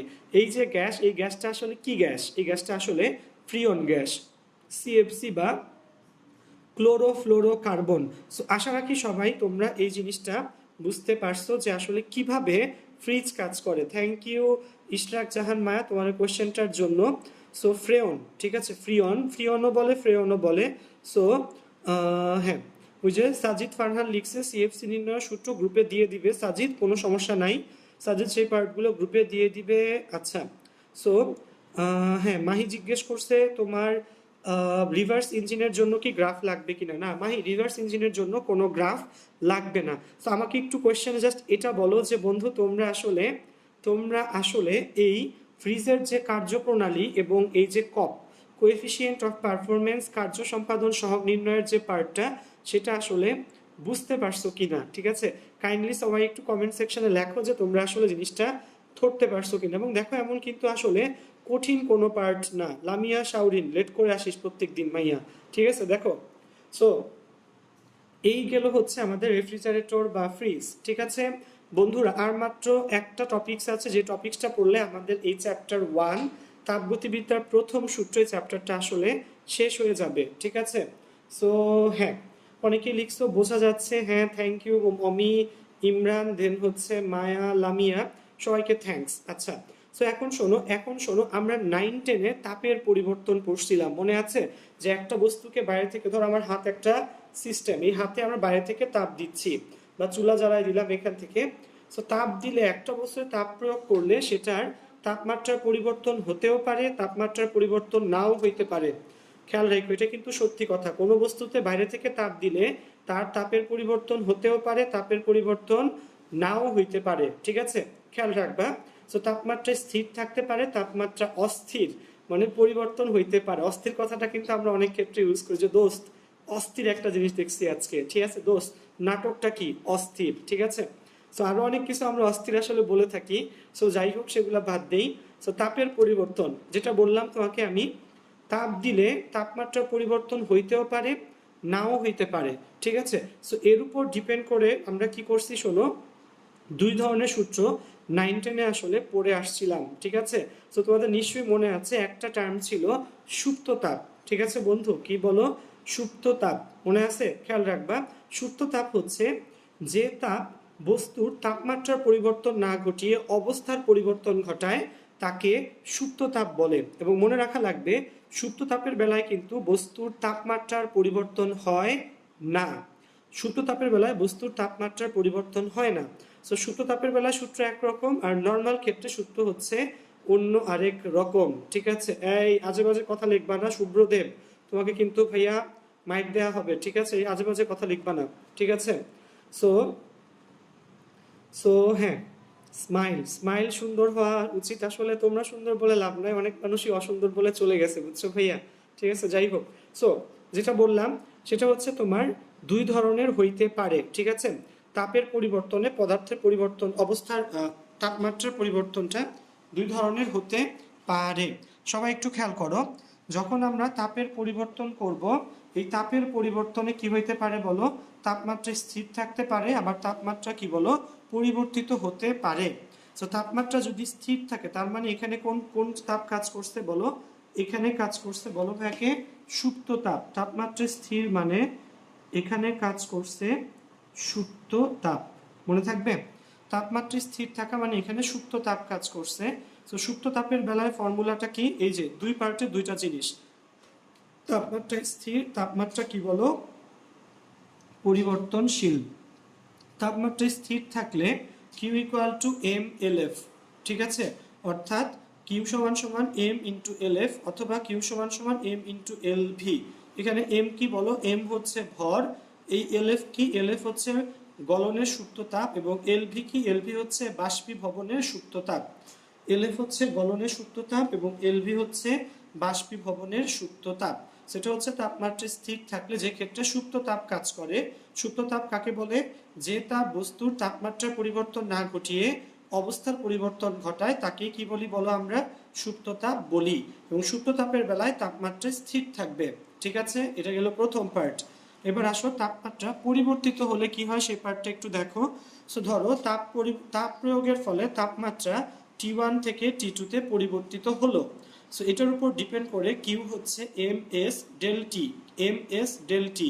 সো ডেল টি এর ফর্মুলা কি হবে, ডেল টি হবে T2 minus T1, del T সমান কি বলো T2 মাইনাস T1, ওকে আচ্ছা। সো ডেল টি এর ফর্মুলা হবে T2 মাইনাস T1, এই জিনিসটা একটু মনে রাখো, যেখানে এম হচ্ছে ভর, এস হচ্ছে আপেক্ষিক তাপ এবং ডেল টি হচ্ছে তাপমাত্রার পরিবর্তন। ডেল টি কি বলো, তাপমাত্রার পরিবর্তন, ঠিক আছে, ওকে আচ্ছা। সো এই জিনিসটা যেন আমাদের একটু কি থাকে বলো, মনে থাকে। আচ্ছা এবার শোনো, এই দুইটার উপর বেস করে নতুন যে টার্মটা আমরা আজকে শিখবো এবং লাস্ট টার্ম, সেটার নাম হচ্ছে এনট্রপি। কি নাম বন্ধু বলো, এনট্রপি। আচ্ছা এনট্রপি আমাদের এই চ্যাপ্টারের কি টপিকস বলো, লাস্ট টপিকস, ঠিক আছে। আচ্ছা কি নাম বলো, এনট্রপি। বন্ধুরা একটু বুঝতে হবে এনট্রপি। আচ্ছা পরিবেশে আমাদের এই বিশ্ব ব্রহ্মাণ্ডে সবকিছু কি আস্তে আস্তে গরম হচ্ছে নাকি ঠান্ডা হচ্ছে, ঠিক আছে, আমাকে একটু জানাও দেখি। হ্যাঁ রাজিয়া বিনতে আলম, এই লাইভগুলো কি ইউটিউবে আপলোড করা হয়? হ্যাঁ হয়, রাজিয়া বিনতে আলম হয় লাইভগুলা আপলোড করা, সাবিত, ঠিক আছে। আচ্ছা সো যারা ক্লাসে চলে আসছো মনোযোগ দিয়ে ক্লাস করো। সো দেখো এখানে হ্যাঁ জারিফ বিন বেলায়েত সুন্দর করে সূত্রটা লিখে দিছে, ঠিক আছে। সো যাই হোক, নাবিল বিন সাবিত, হ্যাঁ গরম, আচ্ছা আচ্ছা। সো হ্যাঁ একটু কাইন্ডলি তমা দাস আপু কাইন্ডলি একটু আমাদের ইউটিউবের লিঙ্কটা কমেন্ট সেকশনে দিয়ে দাও, ঠিক আছে। ইউটিউব এবং আমাদের পেজের লিঙ্কটা একটু কমেন্ট সেকশনে সবাই দিয়ে দাও, ঠিক আছে, অনেকের খুঁজে নিতে সুবিধা হবে। কারণ আমি ট্রাই করতেছি আজকের পর থেকে আসলে আমরা ক্লাসগুলো ইউটিউবে আপলোড করে দিব, কারণ ফেসবুকের থেকে ইউটিউবে আমি দেখছি ভিডিও কোয়ালিটি এবং ওটার যে স্মুথনেস সেটা আর একটু বেশি এবং বেটার হয়, ঠিক আছে। এবং সত্যি বলতে আমরাও কিছু ইউটিউবে ভিউ পাবো, ঠিক আছে, এটাও একটা বড় ইস্যু, ঠিক আছে, যারা বোনরা হাসতেছে, ঠিক আছে, সেটা সত্যি কথা আসলে। সো আচ্ছা যাই হোক, সো দেখো এনট্রপি, সো এটা বলতেছিলাম এনট্রপি আমাদের এই বিশ্ব ব্রহ্মাণ্ডে সবকিছু কিন্তু আস্তে আস্তে আসলে কি হবে বলো। ও রাজিয়ানা, রায়েজা, ভাই রে ভাই তোর যে নাম রে রাজিয়া, সরি রায়জা বিনতে আলম, ঠিক আছে, না না। সো শোনো, এনট্রপি, এনট্রপি মানে হচ্ছে বিশৃঙ্খলা। যেমন টিচার যখন ক্লাসে ধরো আসলো, টিচার তোমার ক্লাসে আসার পর ধরো টিচারের একটা ইমার্জেন্সি ফোন কল আসলো, ধরো টিচারের গার্লফ্রেন্ড ফোন করছে, তো টিচার কি তখন কি সেই ফোন কেটে দিতে পারে? কখনোই পারে না। গার্লফ্রেন্ড ফোন করলে সেই ফোন মাস্ট ধরা লাগে। গার্লফ্রেন্ড অথবা ধরো ওয়াইফ ফোন করছে বাসা থেকে, সেই ফোন কিন্তু মাস্ট ধরা লাগবে। অন্য কোনো ফোন তুমি ধরো আর না ধরো, গার্লফ্রেন্ড আর ফ্রেন্ড তোমার যদি কি বলবো, গার্লফ্রেন্ড আর তোমার কি বলে ওয়াইফ ফোন করে, তাহলে সেই ফোন কিন্তু অবশ্যই ধরা লাগে, ঠিক আছে। সো গার্লফ্রেন্ড ধরো ফোন করছে এবং টিচার রুম থেকে বাইর হয়ে গেছে, তখন তোমরা ক্লাসের মধ্যে কি করো, যে আল্লাহ পাইছি আজকে, ঠিক আছে, অনেক কথা বলো, অনেক বেশি কি করো বলো, সে তোমরা শব্দ করো, মানে তোমরা বিভিন্ন প্রকারের হ্যাঁ প্রবলেম ক্রিয়েট করো, ঠিক আছে। সো এনট্রপি আসলে এখান থেকে আসছে, খেয়াল রাখবা। এনট্রপি আসলে কিছুই না, এনট্রপি হচ্ছে তোমার বিশৃঙ্খলা। কি নাম বলো? বিশৃঙ্খলা। এই বিশৃঙ্খলা নর্মাল বিশৃঙ্খলা না, যেটা তোমরা ক্লাসে করো, মধ্যে মধ্যে গ্রুপেও করো, সেটা হচ্ছে তাপীয় বিশৃঙ্খলা। খেয়াল রাখবা, এনট্রপির নাম কি বলো? তাপীয় বিশৃঙ্খলা, ঠিক আছে। সো শোনো কি লিখছে, সিলভার প্লে বাটন হবে, হ্যাঁ ইনশাল্লাহ একদিন হবে। আমি যদি মরেও যাই তখন তোমরা এই ক্লাসটাকে চালাবা, অবশ্যই সিলভার প্লে বাটন হবে, হবে না কেন? ভিউয়ের টাকা দিয়ে ট্রিট দিয়ে না আমাদের সাজিদ ফারহান, মানে জাস্ট ক্লাস আমাদের ইয়েটা শেষ হোক, আমরা একটা চরম, এই করোনা টরোনা শেষ হইলেই আমরা একটা চরম ট্রিটের আয়োজন করব, ঠিক আছে, এবং এই বোনদেরকে নিয়ে আসবো, ওরাও বলতেছে ওরাও আসবে। তো তখন একটা সেই ট্রিট হবে ইনশাল্লাহ। দেখি ভাইয়ের বাসায় অ্যারেঞ্জ করতে পারি কিনা, ঠিক আছে। আমার বাসা মোটামুটি ঠিক আছে বড়ই, ঠিক আছে, যাই হোক। সো শোনো, এনট্রপি, আর কথা না বলি, বাইরের কথা না বলি, একটু পড়াশোনা করি, অনেকে আবার হয়তো রাগ করতেছো। সো যাই হোক, সো এনট্রপি বন্ধু শোনো, এনট্রপির পার্টটা কি আমি লাস্টের পার্টটা একটু বোঝাই। এনট্রপি যেটা বলছে সেটা হচ্ছে কোনো সিস্টেমের শক্তি রূপান্তরের অক্ষমতা বা রূপান্তরের জন্য শক্তির অপ্রাপ্ততাকে এনট্রপি বলে। মনে রাখবা বন্ধুরা, ঠিক আছে। অমি লিখছে ইনশাআল্লাহ ইফতার পার্টি হবে, হ্যাঁ অবশ্যই অমি হবে, ঠিক আছে। দোয়া করো যেন অ্যাটলিস্ট রমজান মাসের 24 তারিখ বা 25 তারিখ থেকে মনে রোজা শুরু, এবং দেখবা আল্লাহ তাআলার অশেষ রহমতে ইনশাল্লাহ আমাদের করোনা আমাদেরকে ছেলে চলে যাবে ততদিনে, ঠিক আছে, আমরা ইনশাল্লাহ ভালো থাকবো। সো শোনো, এনট্রপি কাকে বলে? এনট্রপি বলতে নর্মালি বিশৃঙ্খলা, এবং সেটা হচ্ছে তাপীয় বিশৃঙ্খলাকে বোঝানো হয়। কাকে বলো? তাপীয় বিশৃঙ্খলা। খেয়াল রাখবা, এনট্রপি মানেই হচ্ছে তাপীয় বিশৃঙ্খলা, ঠিক আছে বন্ধু। সো শোনো, কাকে বলে? কোনো সিস্টেমের শক্তি রূপান্তরের অক্ষমতা বা অসম্ভাব্যতা বা রূপান্তরের জন্য শক্তির অপ্রাপ্ততাকে এনট্রপি বলে, ঠিক আছে। আচ্ছা, সো আসো আমরা চলে যাই বইয়ের মধ্যে, আমরা বই থেকে একটু এনট্রপিগুলা দেখে নেই, ঠিক আছে। আচ্ছা, সো বন্ধুরা একটু খেয়াল করো, এখানে এনট্রপি, এই যে জাস্ট নিচে, ওকে, এনট্রপি একটু খেয়াল করো, এখানে এই যে সংজ্ঞাটা দেওয়া আছে, এনট্রপির সংজ্ঞা, যে কোনো সিস্টেমে শক্তি রূপান্তরের অক্ষমতা বা অসম্ভাব্যতা বা রূপান্তরের জন্য শক্তির অপ্রাপ্ততাকে কি বলে বলো? এনট্রপি বলে, ঠিক আছে, একটু খেয়াল রাখবা। সো একটু দেখো এখানে, আমি আবার একটু বলি, কোন সিস্টেমে শক্তি রূপান্তরের অক্ষমতা বা অসম্ভাব্যতা বা রূপান্তরের জন্য শক্তির অপ্রাপ্ততাকে এনট্রপি বলে, ঠিক আছে। এই যে এখান থেকে হচ্ছে রাশিমালা, যে যদি কোনো সিস্টেমের টি স্থির তাপমাত্রায় ডিকিউ পরিমাণ তাপ গ্রহণ বা বর্জন করার ফলে এনট্রপির পরিবর্তন ডিএস হয়, তাহলে ডিএস কত বলো? ডিএস হচ্ছে DQ divided by T. So খেয়াল রাখবা, টি তাপমাত্রায় ডিকিউ পরিমাণ তাপ গ্রহণ বা বর্জন করার ফলে এনট্রপির পরিবর্তন ডিএস হলে ডিএস হবে ডিকিউ বাই টি। ডিএস কত হবে বলো? ডিকিউ ডিভাইডেড বাই টি, ওকে। আচ্ছা, সো আমি তোমাদেরকে একটু বলি, তোমরা খেয়াল করো, এখানে আমরা যখন রাশিমালা পড়ছিলাম তাপের পরিবর্তন, দেখো এই তাপের পরিবর্তনে, তাপের, ঠিক আছে, এই তাপের পরিবর্তনে আমরা কি দেখছিলাম বলো দেখি, যে তাপমাত্রা, এই কিউ এর মান দুই টাইপের হইতে পারে, এমএলএ বা এমএলভি, এবং এখানে হইতে পারে কি বলো? MS del T. এবার দেখো এনট্রপি এতটুকু এতটুকু, ঠিক আছে, এতটুকু, ওকে। আচ্ছা, সো এনট্রপির জন্য এনট্রপির রাশিমালা কি বলো? এনট্রপির রাশিমালা হচ্ছে তোমার ডিএস সমান সমান DQ divided by T, okay. So DS এর টার্মটা কত? DQ by T. সো যেটার নিচে কয়টা ফর্মুলা হবে বলো? দুইটা ফর্মুলা হবে। মনে রাখবে, একটা হচ্ছে তাপমাত্রা যদি কি থাকে বলো? তাপমাত্রা যদি স্থির থাকে, আরেকটা হচ্ছে যদি তাপমাত্রা কি হয় বলো? পরিবর্তিত হয়। তাপমাত্রা স্থির থাকলে এবং তাপমাত্রা পরিবর্তিত হলে, ঠিক আছে। এই পার্টটা আসলে রাফ, দরকার নাই। তো তাপমাত্রা স্থির থাকলে সেটা কত হবে খেয়াল করো। তাপমাত্রা স্থির থাকলে ডিএস হবে M L F divided by T, ঠিক আছে, খেয়াল রাখবা। অথবা ডিএস হবে M L V divided by T, খেয়াল রাখবা।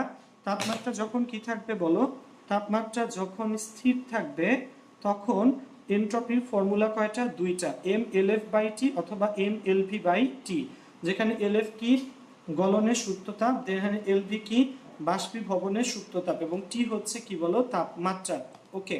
আচ্ছা, তো তাপমাত্রা যদি পরিবর্তিত হয়, তো তাপমাত্রা পরিবর্তিত হয়ে যদি কি হয় শোনো, তাপমাত্রা পরিবর্তিত হলে, ঠিক আছে, সো খেয়াল করো, তাপমাত্রা পরিবর্তিত হয়ে যদি টি ওয়ান থেকে টি টুতে পরিবর্তিত হয়, কি হয় বলো? টি ওয়ান থেকে টি টুতে যদি পরিবর্তিত হয়, তখন শোনো, তখন ডিএস হচ্ছে M S ln T two by T one, খেয়াল রাখবা। তাপমাত্রা যদি পরিবর্তিত হয় তখন তোমার এই ফর্মুলা হচ্ছে কি বলো?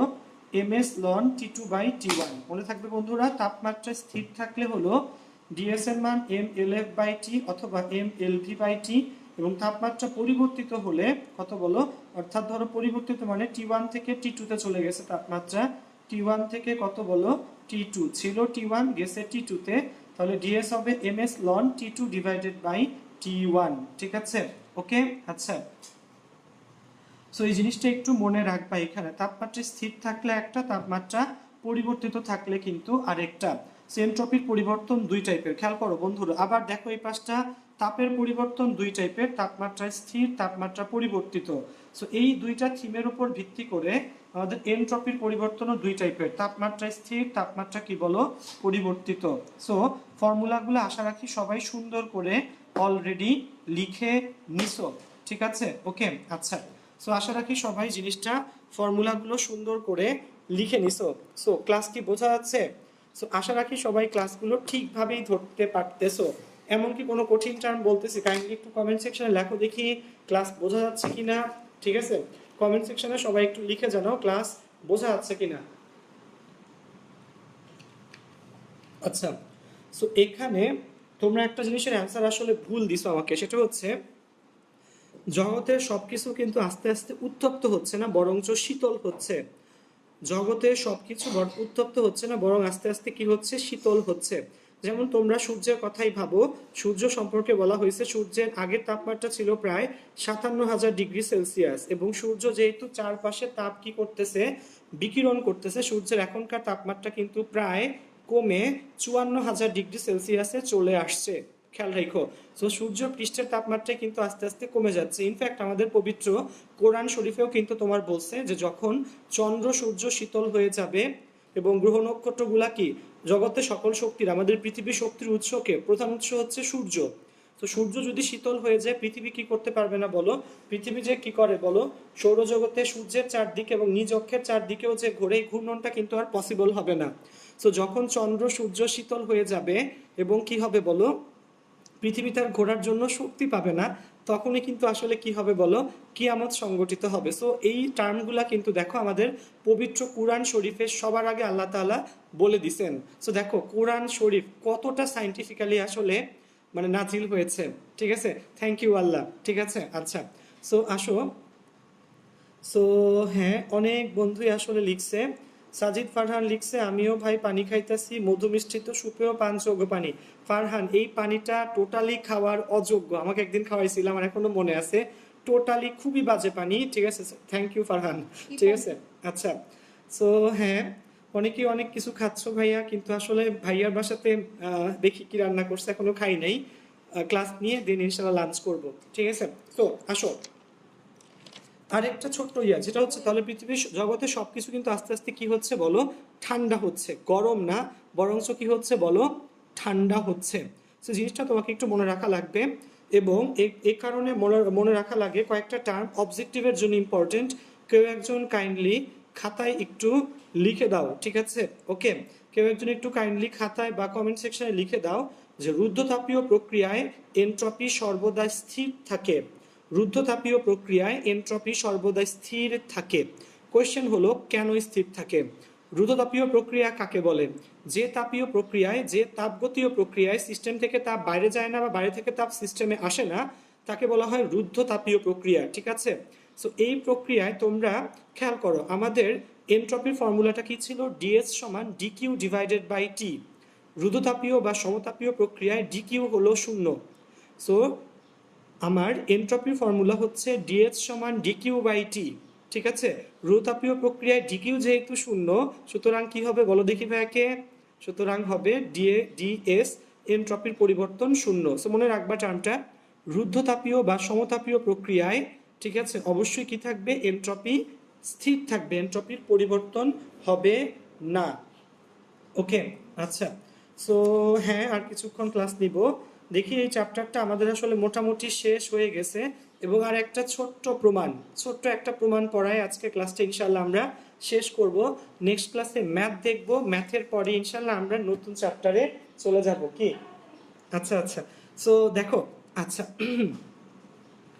সো শোনো, যেটা আমি তোমাদেরকে বলতেছিলাম, আমাদের এখানে একটা জিনিস তোমাদেরকে একটু মনে রাখা লাগবে, যে এনট্রপির পরিবর্তন সর্বদা ধনাত্মক। আমি একটা প্রমাণ তোমাদেরকে পড়াই দিচ্ছি, সবাই খাতায় একটু লিখে নাও। এনট্রপির পরিবর্তন সর্বদা ধনাত্মক প্রমাণ করো, ঠিক আছে। কি বলো? এনট্রপির পরিবর্তন সর্বদা কি বলো? ধনাত্মক, ঠিক আছে। আচ্ছা, সো দেখো, আমি প্রমাণটা একটু পড়াই দিই তোমাদেরকে। হ্যাঁ হ্যাঁ, কি বলো? কোয়েশ্চেনটা হচ্ছে, এটা তোমার পরীক্ষাতে হতে আসে, এনট্রপির পরিবর্তন, এনট্রপির পরিবর্তন ধনাত্মক, ঠিক আছে। এনট্রপির পরিবর্তন ধনাত্মক, এটা প্রমাণ করো, ঠিক আছে। সো বন্ধুরা, এটা একটু বোঝা লাগবে যে এনট্রপির পরিবর্তন ধনাত্মক এটা আসলে কিভাবে হচ্ছে, ঠিক আছে। এনট্রপির পরিবর্তন ধনাত্মক ধরে নাও, ঠিক আছে। আচ্ছা, সো এনট্রপির পরিবর্তন ধনাত্মক। আচ্ছা, সো আমরা একটু খাতায় চলে যাচ্ছি, যে জিনিসটা আমরা এখান থেকে আসলে বুঝবো, এটা বুঝলে আমাদের ক্লাসটা আজকে ইনশাল্লাহ শেষ করে দিব। সবাই একটু চলে যাও খাতায়, প্রমাণটা একটু দেখো সাবিহা, শুধু নিচের পার্টটা, উপরেরটা না, দাগের নিচ থেকে, ঠিক আছে, ওকে। আচ্ছা, সো বন্ধুরা একটু পরিবর্তনটা দেখো, এনট্রপির পরিবর্তন ধনাত্মক যেটা প্রমাণ করতে বলছে, ঠিক আছে। আচ্ছা, সো আমি তোমাদেরকে প্রমাণটা একটু বুঝাই দিচ্ছি, যদিও সবকিছু বইয়ে লেখা আছে। ধরো দুইটা বস্তু, ঠিক আছে, একটা বস্তু এখানে আর একটা বস্তু এইখানে, ঠিক আছে। এই এ বস্তুর টেম্পারেচার T1, দ্বিতীয় বস্তুর টেম্পারেচার T2। দুইটা বস্তু এখানে T1 এবং কি বলো T2, শুধু নিচের পার্টটা, ঠিক আছে, ওকে। আচ্ছা, সো এখানে এখানে দুইটা বস্তু টেম্পারেচার হচ্ছে T1 এবং T2, ঠিক আছে। এবং এই দুইটা বস্তুর মধ্যে যদি T1 গ্রেটার দেন T2 হয়, শর্ত কি? T1 গ্রেটার দেন T2, অর্থাৎ প্রথম বস্তুর তাপমাত্রা দ্বিতীয় বস্তুর তাপমাত্রা অপেক্ষা কি বলো বেশি। সো যার তাপমাত্রা বেশি সেই বস্তু তাপ দিবে, যার তাপমাত্রা কম সেই বস্তু তাপ নিবে। সো যেহেতু T1 এর তাপমাত্রাটা বেশি, সুতরাং T1 বস্তু এই T2 বস্তুকে কি করবে বলো? ডিকিউ পরিমাণ তাপ দিবে। কতটুক তাপ দিল বলো? কতটুক তাপ দিল বলো? ডিকিউ। T1 বস্তুর তাপমাত্রা T2 বস্তু থেকে বলো বেশি, T1 গ্রেটার দেন T2। যেহেতু T1 তাপমাত্রাটা বেশি, এদেরকে টাচ করাইলে কি হবে? T1 বলো প্রথম বস্তু থেকে দ্বিতীয় বস্তুতে ডিকিউ পরিমাণ তাপ সঞ্চালিত হবে, অর্থাৎ প্রথম বস্তু T1, প্রথম বস্তুটা কি করলো? ডিকিউ পরিমাণ তাপ হারাইলো। দ্বিতীয় বস্তু অর্থাৎ যার তাপমাত্রা ছিল T2 সে ডিকিউ পরিমাণ তাপ কি করলো বলো, গ্রহণ করলো। ঠিক আছে, আচ্ছা তাহলে এখানে আমাদের এই প্রথমটা খেয়াল রাখবা, আমরা একটু বোঝার সুবিধার জন্য এটাকে লিখে নেই। এটা হচ্ছে আমাদের উত্তপ্ত বস্তু, এবং এই T2 এই যে এই কালোটা এটা কি বস্তু বলো, এটা হচ্ছে শীতল বস্তু। প্রথমটা উত্তপ্ত বস্তু, দ্বিতীয়টা শীতল বস্তু। তাহলে উত্তপ্ত বস্তু ডিগ্রি পরিমাণ তাপ হারালো, শীতল বস্তু ডিগ্রি পরিমাণ তাপ গ্রহণ করলো। ঠিক আছে, সো এখন উত্তপ্ত বস্তুর ডিগ্রি পরিমাণ তাপ হারাইছে, তাহলে ওর জন্য উত্তপ্ত বস্তুর জন্য যদি আমরা এনট্রপি লিখি, তো ধরো ওটা হলো DS1, ওর এনট্রপি কত হবে minus DQ divided by T1। So minus কেন, কারণ উত্তপ্ত বস্তু ডিকিউ পরিমাণ তাপ হারাইছে, তাপ হারানোর কারণে সামনে একটা মাইনাস। আবার শীতল বস্তু T2 এর জন্য যদি আমরা লিখি, তাহলে DS2 হবে ডিকিউ ডিভাইডেড বাই T2। কারণ এখানে প্লাস কেন, কারণ শীতল বস্তু কিন্তু ডিকিউ পরিমাণ তাপ কি করছে বলো, গ্রহণ করছে। ডিকিউ পরিমাণ তাপ সে কি করছে বলো, গ্রহণ করছে। সো দেখো তাহলে মোট এনট্রপি কত হবে, মোট এনট্রপি খেয়াল করো, মোট এনট্রপি ডিএস হবে এই দুইটার যোগফল, তাহলে minus DQ by T1 plus DQ divided by T2। এবং খেয়াল করো আমার এই T1 আর T2 এর মধ্যে কে বড়, T1 বড়। খেয়াল করো বন্ধু, T1 মানটা বড়, তাহলে এখানে এই নেগেটিভ মানটা কি আসবে বলো দেখি, ছোট আসবে। দেখো দুইটা টার্মিনই কিন্তু উপরে ডিকিউ, কিন্তু নিচে একটাই T1 একটাতে T2। ঠিক আছে, so minus DQ by T1, যেহেতু T1 মানটা বড়, এই নেগেটিভ মানটা কিন্তু কি আসবে, ছোট আসবে। এই নেগেটিভ মানটা যদি ছোট আসে, এই মানটা ছোট, পজিটিভ মানটা বড়, তাহলে অবশ্যই আমরা কি পাই, ডিএস গ্রেটার দেন 0। কি পাই বলো, ডিএস গ্রেটার দেন 0। বন্ধুরা প্রথম থেকে আমি জিনিসটা আবার একবার তোমাকে বলি, যেটা করলে এই জিনিসটা শেষ হয়ে যাবে। এনট্রপির পরিবর্তন ধনাত্মক প্রমাণ করো।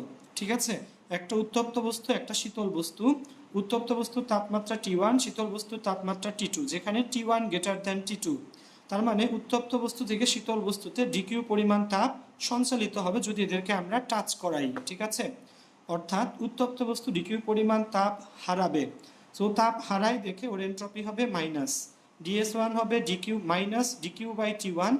শীতল বস্তু ডিকিউ পরিমাণ তাপ গ্রহণ করবে, ওরটা হবে DS2 হবে ডিকিউ বাই T2। তাহলে মোট এনট্রপি ডিএস হবে minus DQ by T1 plus DQ by T2। যেহেতু নেগেটিভ মানটা এখানে কি হবে, T1 এবং T2 এর মধ্যে T1 মানটা বড়, তাহলে ডিএস হবে গ্রেটার দেন 0। ডিএস হবে গ্রেটার দেন 0, তাহলে কি বলো, এখানে নেগেটিভ মানটা ছোট, পজিটিভ মানটা বড়, অর্থাৎ ডিএস গ্রেটার দেন 0। ঠিক আছে, সো আশা রাখি সবাই বুঝতে পারতেছো। সো বলো বোঝা কি গেছে ক্লাসটা, আমাকে ফার্স্টে এটা জানাও যে ক্লাসটা কি বোঝা গেছে সবার। আশা রাখি সবাই বুঝতে পারছো। সো কারণ কি কোয়েশ্চেন থাকলে অবশ্যই কমেন্ট সেকশনে তোমরা লিখতা। ঠিক আছে, সো হ্যাঁ অনেক বন্ধুই আসলে কমেন্ট সেকশনে লিখছে হ্যাঁ পজিটিভ, ধনাত্মক হচ্ছে পজিটিভ। সো আশা রাখি সবাই ধরতে পারতেছো। এর মাধ্যমে আমাদের আসলে টোটাল তাপগতিবিদ্যার থিওরি শেষ হইলো। আমরা নেক্সট ক্লাসে অনেকগুলা ম্যাথ দেখবো, অলরেডি কিন্তু আমরা কিছু ম্যাথ ক্লাসে দেখাইছি, সেই ম্যাথগুলো দেখায় আরো কয়েকটা ইন্টারেস্টিং ম্যাথ দেখায় আমরা এই চ্যাপ্টারটা ইনশাল্লাহ নেক্সট লাইভ ক্লাসে শেষ করব। ঠিক আছে, খেয়াল রাখবা কিন্তু আজকে সন্ধ্যা 7টায় আমাদের আইসিটি লাইভ ক্লাস আছে। তো সবাই কিন্তু আইসিটি লাইভ ক্লাসে সন্ধ্যা 7টায় চলে আসবে। আজকে আমরা কয়েকটা ইন্টারেস্টিং কি দেখবো বলো, অ্যালগোরিদম এবং ফ্লো চার্ট দেখবো। আমরা আজকে দেখবা ধারাও শুরু করতে পারি, আমরা এর আগে আসলে লিপিয়ারটা দেখে নিব, লিপিয়ার দেখবো, অ্যালগোরিদম, তারপর তোমার ধারার পার্টগুলো শুরু করব। সো অনেক কিছু হবে আজকে সন্ধ্যার লাইভ ক্লাসটাতে। সেই পর্যন্ত সবাই ক্লাসে ঠিকমতো চলে থাকবে এবং অনেক বেশি বন্ধুকে আমাদের ক্লাসে এই গ্রুপে একটু কাইন্ডলি অ্যাড করো। তোমাদের বেশি বেশি বন্ধুদেরকে যারা তোমাদের ক্লাসমেট ব্যাচমেট এই গ্রুপে একটু কাইন্ডলি তোমরা সবাই অ্যাড করো। সেই পর্যন্ত সবাই ভালো থাকো, সন্ধ্যা 7টায় দেখা হবে। আসসালামু আলাইকুম।